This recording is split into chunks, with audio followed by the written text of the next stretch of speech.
Hey, this is four-time Olympian Reuben Gonzalez.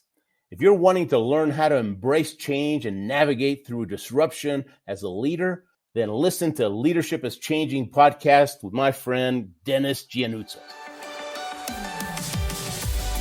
Welcome to Leadership is Changing. Each week, we and our guests provide information and insights through exploring leading change. This is taking your leadership to another level by finding the balance between executive excellence and personal well-being through stories that inspire real change. It's time to adapt in our fast-moving world when leadership is changing with your host, Dennis Giannuzzo.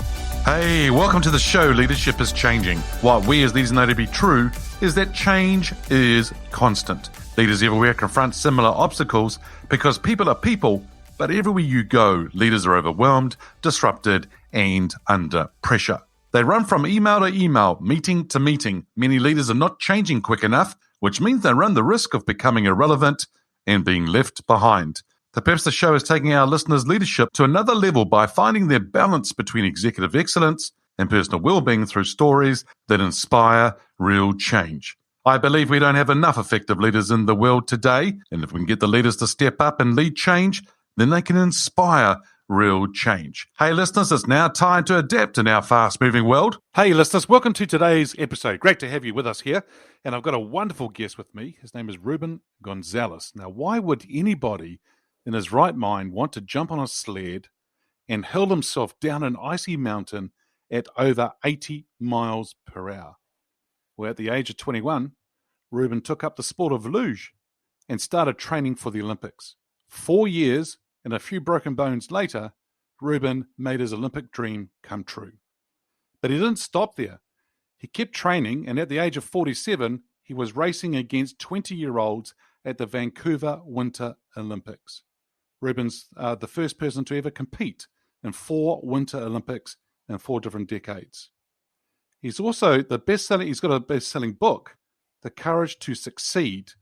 Reuben, a massive welcome to you to the episode. Dennis, thanks for having me. It's exciting. Yeah, very good to have you here. Now, whereabouts in the world are you today? I live in Colorado Springs, which is about 50 miles south of Denver, Colorado. Right, very nice. Right at the face of the Rockies. Beautiful place.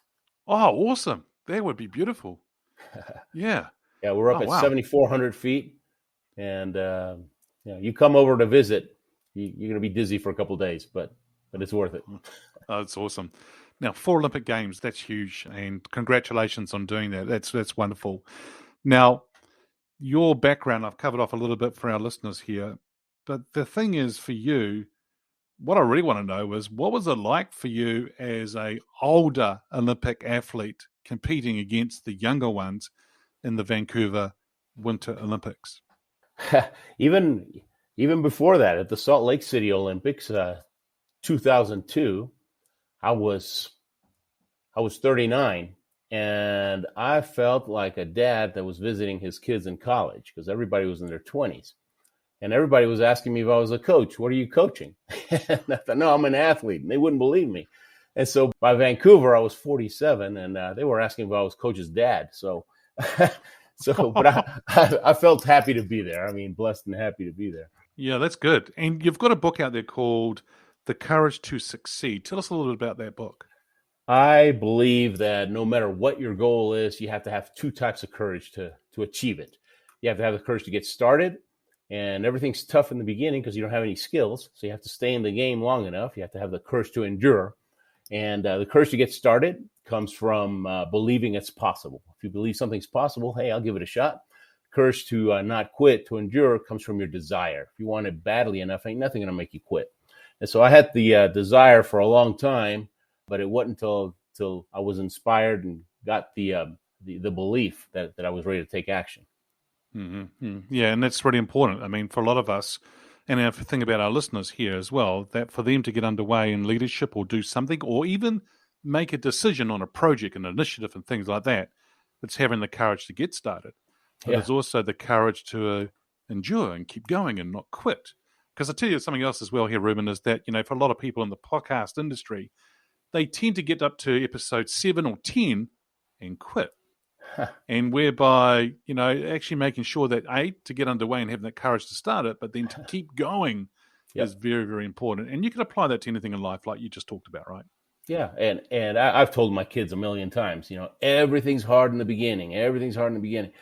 Just to, let them know, get them to manage their expectations, right, and be ready. It's going to be tough, but yeah, you're tougher too. What kept you going at the age of 39 and 47 to keep going to those Olympic Games? I had a different motivation for each one. The first one was just to be an Olympian. The second one was to win the respect of the Germans. The Germans totally dominate our sport, and they wouldn't give me the time of day. But 2 years after my first Olympics, it was like a memo went out, and they said, all of a sudden I was, hey, Gonzalez, Speedy Gonzalez, how are you? And I got mad. I said, what's up with you guys? I've been nice to you for years, and now I'm Speedy Gonzalez. And they said, well, it's 2 years after your first Olympics. Obviously, you're trying to make Albertville, and whether you make it or not doesn't matter to us, right? What matters is you're showing respect to the sport, and now we can respect you. So it was about, paying your price, basically. Yeah, it's like earning your stripes, or you're being there and you're paying the way and paving the way to keep going. But I think they were probably sort of acknowledging your consistency and your ability to stay in the game, which is really important. Oh, and that felt like $1 million to get the thumbs up from the Germans. And so then I quit for about 6 years, and my coach talked me into starting to train for Salt Lake. He said, the U.S. Olympic spirit's the best. You don't want to miss this one. And he convinced me. And I quit again, started my speaking business, started writing books. And after about 6 years, business was good, and I got bored again. I get bored easy. And so I started training again. And the motivation for that one was no one had ever done 4 Winter Olympics in 4 different decades. And I thought, hey, that's pretty cool. So yeah, I became the first to do that. Yeah. Yeah, awesome. Well done. Thanks. Very cool. Is there a 5th one? That was the 4th one. Yeah. Are you going to go for the 5th one? Well, never say never. Never say never. Let's see. Next one's Cortina. If I make one more, that'd be 5 decades. And coaches are saying to me, you're sliding better now than you ever have. So that would be 5 decades, and I would be the oldest Winter Olympian in any sport. So we'll see. We'll see. The desire has to be there because it's a hard, it takes a lot of commitment. And if I can keep my desire up, who knows? If you see at the Cortina Milan Olympics, if you see a guy walking in with a walker, hey, I had him on my podcast. Yeah, you heard it here first about he was going to do his 5th one. Yeah, that's pretty cool. That's very good. Now, we talk about leadership here, of course, and that.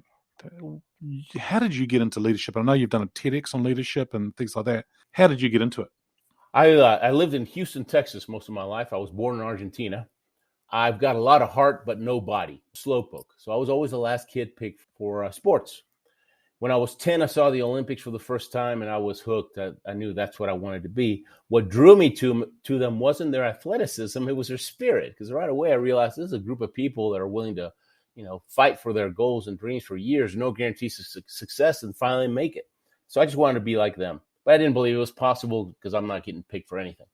I played football, for a long time. And when I was 21, I'm watching the Sarajevo games on TV. I see a little tiny skater, Scott Hamilton, about 5'1", and he wins the gold medal, and everything changed. I said to myself, if that little guy can win, I can at least play. I'm going to be in the next ones no matter what. It's a done deal. I just got to find a sport. And so I looked at the list. Took me 5 minutes after looking at the summer sports to realize, man, you got to be Superman to do any of these things. There's no way. And then I started looking at the winter sports, and tenacity was my strength. My nickname in high school was Bulldog because I never quit. And so I thought I need to find a sport with a lot of broken bones, maybe a lot of quitters, and that's how I'll make it to the top. And so I picked the luge. I went to Lake Placid, New York, and 4 years and a few broken bones later, I'm in the Calgary Olympics. And just like starting a podcast, or starting anything, the first 2 years were brutal. I broke my foot twice, my knee, my elbow, my hand, my thumb, a couple of ribs, but I kept coming back. But then after about 2 years, you pretty much know how to drive that darn sled. And now it's fine tuning, and the worst days are behind you. And now it's, the mental challenge of driving the best lines and, anything you can do to get that best time. Yeah. Brilliant. And I think there's some massive lessons there for our listeners to think about, understand, and so forth. And Reuben, I want to ask you a question here. This is in relation to who's your favorite leader and why. Now, this person can be alive or from history, but who was that favorite leader? Favorite, probably I'd have to say Mandela. I mean, just because, I can't imagine being, jailed for 27 years and then coming back and forgiving those guys and then bringing them into your new government. I mean, it just, I've read several of his biographies, and Mandela's number one, I think, Gandhi, and then Zelensky is way up there too. I mean, what this guy's doing is amazing. I mean, he's just became a leader overnight, or he had it inside somewhere and it just came out. Amazing. Yeah, it was almost like he was practicing as that actor/comedian who was actually mimicking the leader, and then he was sort of like practicing, and then they made him the leader in real life, and a lot of the Western leaders sort of laughed at him, I think, and then he's now showing them the kind of leader he is because of what's been happening and the way he stood up. And you mentioned the word before about the courage to get started, but you also talked about how to endure and not to quit. I think he's actually showing that, but also the other word you said was tenacity.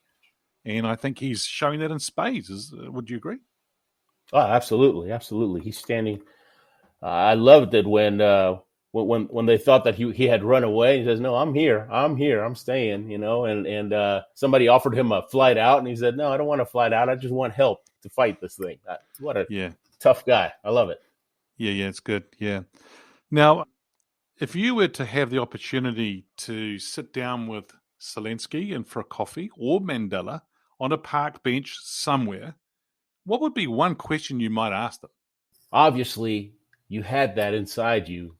It just came out. But how? Where did you learn that? Did your parents teach you this? Where did it come from originally? I'd want to know that. I reckon that's a really good question. I think that you're right. I think that'd be wonderful to know where it came from, but also how they made it come out. Yeah. Now, the title of the show is called Leadership is Changing. When I say that title or that statement, what does that mean for Reuben? It's funny. I was having coffee with a leadership coach, corporate leadership coach, a couple of weeks ago, and we got to talking about that. Now, I don't do any coaching. I'm just a keynote speaker. I'm the guy that tries to inspire people to, take action, basically, right? And we got to talking about leadership and how today it seems like, everybody's soft, and everybody, not everybody, but a lot of people seem to be soft, and they don't know how to take criticism. They don't know how to, they take it personally, right? Instead of as something that they can use, a clue that they can use to be better in the future. And I have friends that are, I have a friend that played tennis in Wimbledon, and he coached a number one player. And he says today's players, as soon as you get a little tough on them, they run. And then the parents back up the kids instead of backing up the coach. My dad always backed up the coach, right? The authority figure. I've got teacher friends that say the same thing. My sister-in-law is a math teacher, and she says it's so tough because you try to teach these kids, and as soon as you get serious, they start whining. So it's this attitude, this soft attitude that makes it, I'm sure, makes it much more challenging for a leader to do their job. And do you think, I wonder if it means also that some of the leaders are getting soft, or is it more the employee side of things? That I'm not sure. I hadn't thought about that, but it's almost mirrors this political correctness stuff where everybody's walking on eggshells instead of saying what needs to be said.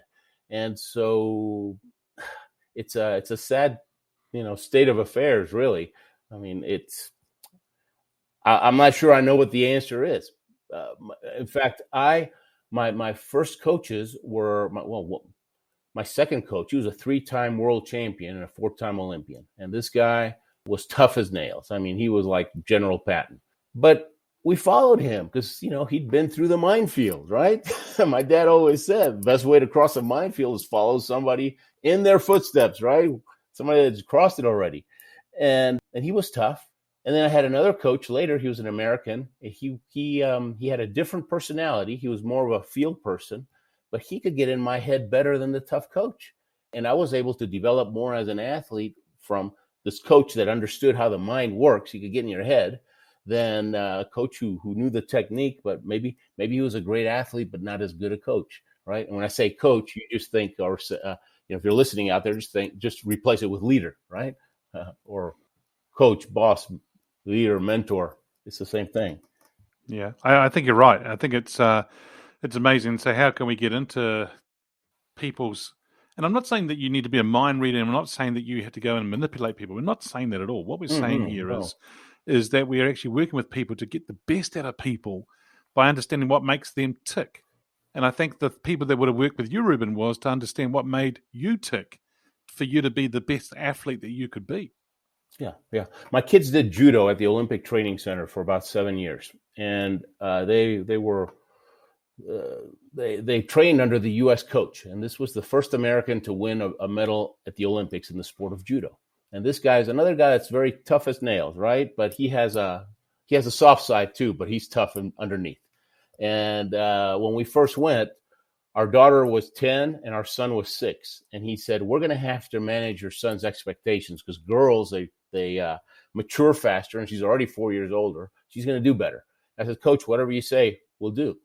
So Grayson, our son, he, for the first year and a half, he didn't win a single bout in 6 tournaments, right? I tell him, man, you know what the ceiling of every dojo in Colorado looks like. You're always on your back, but you're growing, buddy. You're growing. Don't quit on me. One of these days it's going to pop out, right? Just like it popped out in Zelensky, right? It's going to pop out, right? Because you have to win the personal victories before you can have the public victory, right? So meanwhile, his sister, Gabriella, she's winning medals left and right? And so it was very tough for him, but he just kept going.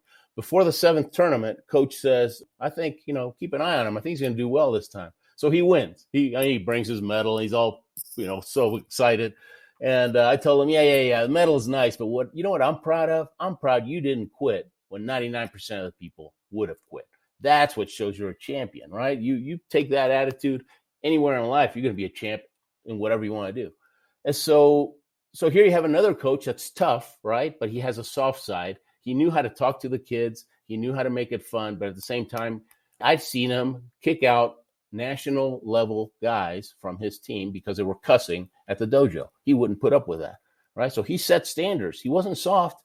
He just knew how to be kind, right? And to get people to understand that he cared for them, that he had their best interests in mind. And it's a team effort, right? The coach's job is to teach and to correct and to lead the way. And the athlete's job is to work their tail off and do whatever the coaches say. And if they both do their job, they have a better shot of, the team winning. And that's business or sports. Yeah, absolutely. I love it. And I like what you talk about. You keep saying about popping out, how it just pops out. There's a guy here in New Zealand, or a New Zealander, he's just become #1 squash player in the world. And he became world champion and things like that. Now, he's been #2 or #3 for years, and he's playing against the same guys. But all of a sudden, the last 6 months, something has popped out. Something has changed. And they were actually interviewing him yesterday, saying to him, what's changed for you? What has actually changed? And he's like, the coach and I have talked about a few things more, but something's just popped out. It's just happened. And, they say that. Well, his mindset. He broke through. Something broke through. Yeah, something has broken through. Yeah. So you're New Zealander. I was trying to figure out. Okay, I got to tell you my New Zealand story then. Go for it. About a year before the Salt Lake City Olympics, I had a terrible crash in St. Moritz in Switzerland, and I broke my hand, broke my foot. But that's easy. You wait 6 weeks, and it's put a cast on for 6 weeks, and it's fine. But I couldn't afford another sled. And so I made a list of all my luge buddies, who I could borrow a sled from. And Adam Cook from New Zealand luge team, he lent me his, right? He says, but you mess it up, you don't fix it. You buy me a new one. I said, done, Adam, you got it. But Adam's shorter than me, so it was a little bitty sled, right? But I qualified for Salt Lake, and I raced in Salt Lake on that little bitty sled because it's better than sliding on your rear end. You do what you can with what you have right now. No excuses, right? And that's another leadership, attitude, right? Before, when I was training for Vancouver, one of the races was going to be in Lillehammer. I'd never raced in Lillehammer before. And I needed to do well because you have to get enough World Cup points to be in the top 40 in the world. And so I went to Lillehammer about a month before for a couple of weeks of training. And coming out of curve 13, it looks like it's just a trick of the mind. It looks like you're going to hit the wall. And so I would make a little jerk motion from the fear, and that would put me into a skid. And I get myself out of the skid before 14, but I lost so much time that, I would have blown the race. And coach said, "What's going on? What are you doing, man? You're coming out, your line out of 13 is fine." And then he showed me on the videos that, yeah, my line was just as good as the best, right? I said, "Man, it just looks like I'm going to crash." Well, relax. Well, he was saying it the wrong way, and he wasn't helping me. I go back to Houston, and I've got a friend who's a sports psychologist, and he said, "Bring your sled, and let's see if we can fix that." Right? It's just a mental block. We lay it on his living room carpet, and he says, "Okay, do mind runs, right? Visualization runs, and tell me what you feel when you're coming out of 13." And I kept, and bear with me, right? I'm going to ask you a bunch of times till it comes out of your mind, right? I don't know what's going to make it, elicit the response. So he keeps asking me. And finally I said, "Here it comes." He said, "What? Here it comes? You're being totally reactive, man. You got to be proactive. Here I come. You're going to stick it to the track, not the other way around." So that became my new mantra. Here I come, here I come, here I come. I put it on the cowling of my sled, so it's the last thing I see. I put it in front of my driving, my steering wheel, my bookmarks, everywhere. Here I come. I go back for the race, and boom, no problem. I mean, just came out of 13, no problem. So it's just a little tweak like that can change. So that's probably something like that probably happened to that squash player. Something happened that tweaked some kind of mental block, and that bumped him up from 2 to 1. He's not going back down. Yeah, absolutely. And, this is for the listeners who are listening to this. I mean, I think the important thing here is what Ruben's sharing is that we are psychologically going through things. We have things in our mind. Sometimes we put roadblocks or there's some blocks in our way. And if we just do a quick, small adjustment by actually talking to somebody about it, someone we trust, and we work through things, or a professional, it can actually unlock that potential, and then things can take off. And so, and I think if there's something that you're a little bit stuck with today, then reach out to me as a coach. I will help you, take you through things to help you do that. Now, Ruben, we're living in a very fast-paced world, and I'm thinking about the luge, how it gets faster and faster over the years, and times are getting faster. But what makes a leader successful in today's world, in a fast-paced, ever-changing world? Well, I think it's a combination of the things we've been talking about, where you set standards and you stick to them, right? You stay the course. You are there for better and for worse, just like Zelensky, right? But on the other hand, you have to have this, especially today, you have to have this soft, right? It's that velvet glove, right? In the iron hand type thing. You have to treat people kindly, and you have to be in tune. And it's tough because most leaders are the A-type, right? And then the soft person, that's a totally different type. It's a type that most leaders don't even respect, right? Unfortunately, but they have to embrace that part, that tender, soft part, because they'll get better results. Just think, it's going to help me get results. Just say that yourself. That forget. Here I come. Say, it's going to help me get results. Okay, velvet glove. Yes. And eventually, when you buy into it, you'll be amazed at what happens. I can just see here now, after those people listen to this episode, the sales of velvet gloves are going to go through the roof. People, so it's pretty good. But you're right. I mean, I think it's the iron fist with the velvet glove. It's about being relatable, and it's about taking people on the journey as well. And I think that you've actually experienced it as well in the Olympics, because the coaches and the people around you have supported you and taken you on that journey. Even the Germans are not actually recognizing you, but then later on recognizing you. That's all part of the journey as well, and I've taken you along on that journey, even though you may be wanting it to happen quicker. You know what? I just thought of something. I've done a lot of talks over the years for the Amway Corporation, right? And that's a multi-level sales, direct sales, and it's huge. Okay, it's a multi-billion-dollar company, and they brought me in many times to speak for them, and you get to talk to the Diamonds, and that's the name of their leader, right? Diamond in the Amway Corporation is like saying a general in the Army. And so I talked to them about leadership, and I asked them, okay, what makes a diamond? What makes you such a great leader? And they said, well, the 4 personality types, most people have 2. Well, we work hard to develop the other 2. And when we're high, right? When we know how to turn on high on any 4 of the personalities, that helps so much because we can relate to all types of different people. Mm-hmm, mm-hmm, mm. It's amazing. How long ago was that when you talked to the Diamonds? How has that been several times you've done that? Oh yeah. Last time was last year actually. Yeah. Yeah. Amazing. I love being around those people. They're really good people because they're smart business people, but there are people who, what you've talked about before, is they have that tenacity, they have the courage, they keep going, and they're very, very strong people to be around, to learn from, and to me, in my eyes, they're winners because they help other people get what they want. Yeah, and it's funny. Colin Powell, after he retired from the military, he got really into volunteer work, right, and volunteer organizations, and trying to be a leader. And he realized, gosh, being a leader and a volunteer, group, right, like the pastor of a church or somebody in the Amway, that where you're leading volunteers, is a much higher level of leadership than they're listening to you because your rank, right?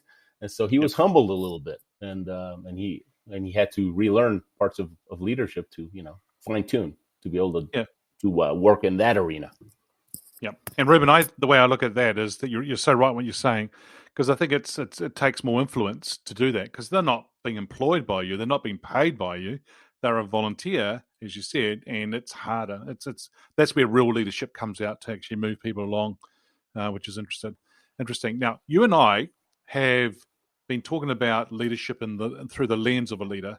If we were to flip this around, look through the lens of an employee, you've already touched on this, Ruben, as well, a little bit too. But I think the thing is, how has employees' expectations of leaders changed? Well, I think that they're expecting them to be relatable and in tune with their feelings and flexible. And flexible is probably not going to happen because they have to set standards. But they're expecting more. They want to be happy. They want to be, they want to live, work in a happy place where it's relaxed, and it's gosh, work is not a vacation, guys. You have to, that's why I call it work. But hey, that's just how it is. I mean, so the leaders have to adjust, because if they want to get big projects done, you have to do them through other people, and so you have to figure out new ways to lead. And you've also even alluded to this earlier on about the younger athletes today and what they're expecting and so forth, and how they're different, and a coach today can struggle with some of them as well. So yeah, it's interesting. I think we've covered that quite well. If we call them younger athletes or people who are athletes versus coaches, then we can actually say employees versus leaders.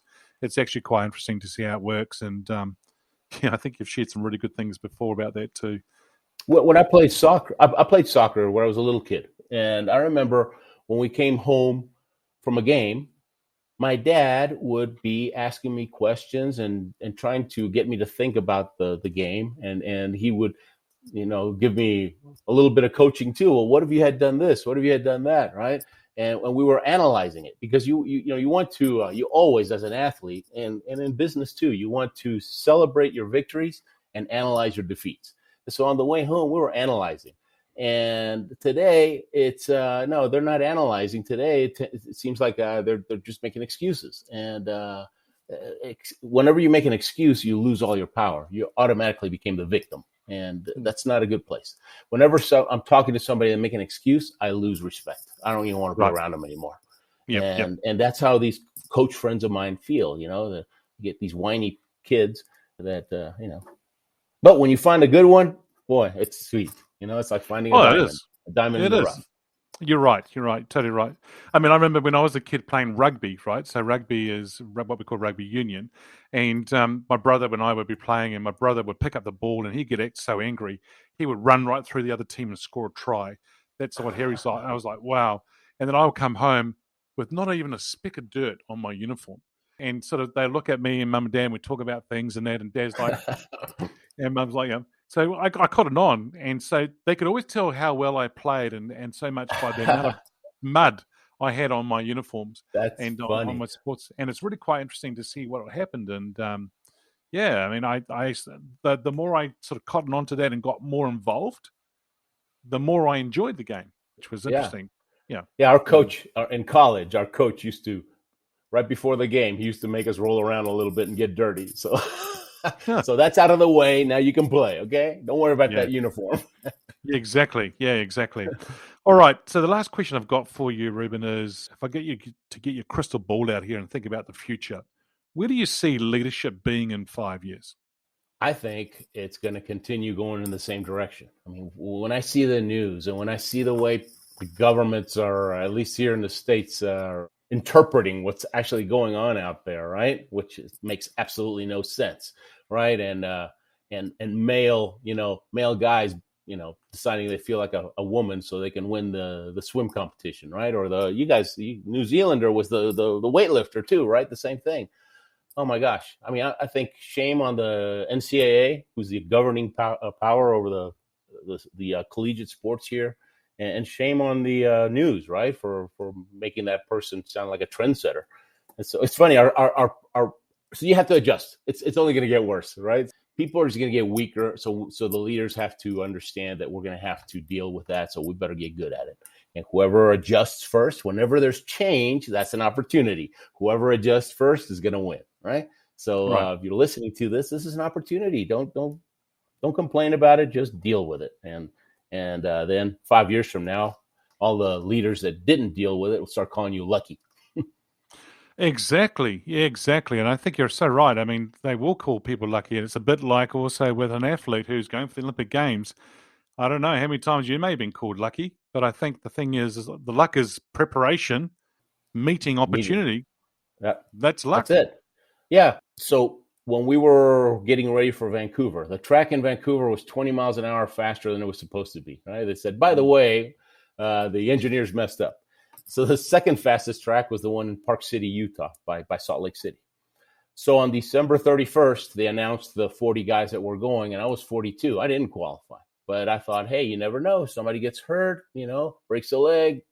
I needed 2 guys to break their legs, basically, to be able to move up 2 slots. And so in the meantime, I'm preparing myself. I spent all of January in Park City, speed training, right? Getting myself ready, because you never know. And then 3 weeks before the Olympics, the Vancouver Olympics, I get this email and it said, you made it. Norway decided not to send their 3 guys. They had 3 guys in the top 40, but they didn't send them because Norway will only send you if you're in your top 20. They're there to win. And so that bumped you up. You're 39. And so I've got see behind me, you can see one. See, I got the Norwegian flag back there. I got several of them around the house so I don't get a fat head. I'm a 4-time Olympian thanks to Norway. Thank you, Norway. Yeah. Yeah. At the Olympics, I wanted to carry the Norwegian flag. They helped me more than anybody. But the important thing here, though, I think, Ruben, is the message that we should be saying to the listeners here is the fact that even though you didn't make the cut at that time, do not quit. Because the attitude was, I have to keep preparing just in case. And it's not over until the Olympic game torch is put out, and then that's over. So keep going. Yeah, the top 40 got to go. And what about number 41? That guy did everything. He maxed out his credit card. He or she, right, broke bones, kept coming back, did everything coach said and missed it by thousandths of a second on a last race. That person feels sick inside, but when they look in the mirror, they can stand up tall because they know they're a better person because they had to dig so deep that they found God-given gifts that they had, but they didn't even know they had them. And now they've got them for the rest of their life. See, it's not about the dream. The dream's the carrot. It's about the person you become, right? And so I had people 3 months before, people would ask me, at a Q&A after a talk, so are you going to make it? First they asked me, you going to win a medal? And I'd laugh. I said, are you going to make it to the Olympics? I said, at this point, I think it's 50-50. And I tell it like it is. I don't, that's just my way.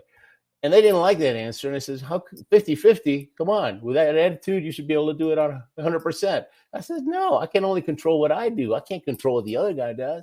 But I'm going to do everything I can. So if I don't make it, I want to like that guy in the mirror, right? I don't want any regrets. That's it. Yeah, I love it. I think that's an awesome attitude. Reuben, thank you for joining us on today's show. If our listeners are wanting to get hold of you, where should they go? Follow the leader, tedtalk.com. Follow the leader, tedtalk.com. I just did a leadership talk on how I was such a hard head and I wouldn't listen to coach for 3 Olympics, okay? And then I got my head straight and started listening to him, embracing right away, doing what he said. And I was sliding better at 55 than when I was young, just because I decided to follow the leader.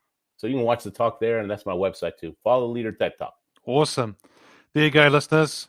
Well, Reuben, once again, thank you so much for being on the show. Really appreciated the chat and really enjoyed it. So thank you. Listeners. Thank you. Thank you. So don't quit. You're a champion. Do what you can with what you have. And by the way, here I come. Hey, listeners, what we as leaders know to be true is that change is constant. Change is incredibly scary, especially with the unknown and unfamiliar territory. It's time to adapt in our fast-moving world when leadership is changing. Look out for the episodes as they're being released. Download them, have a listen, put a review and a rating. Feel free to share them with your friends, your family, and your network. Hey, if there's any feedback you'd like to give me about the show, or if there's a question you have for the Ask Dennis Freestyle episode, then send me an email, dennis@leadingchangepartners.com. Hey, listeners, it's always a pleasure being with you. Thanks for tuning in. Until next time, bye for now. Thank you for listening to this episode of Leadership is Changing with your host, Dennis Giannoutsas. Each week, we and our guests provide information and insights through exploring leading change, inspiring executives and leaders to adapt and lead a bigger game in a fast-moving world.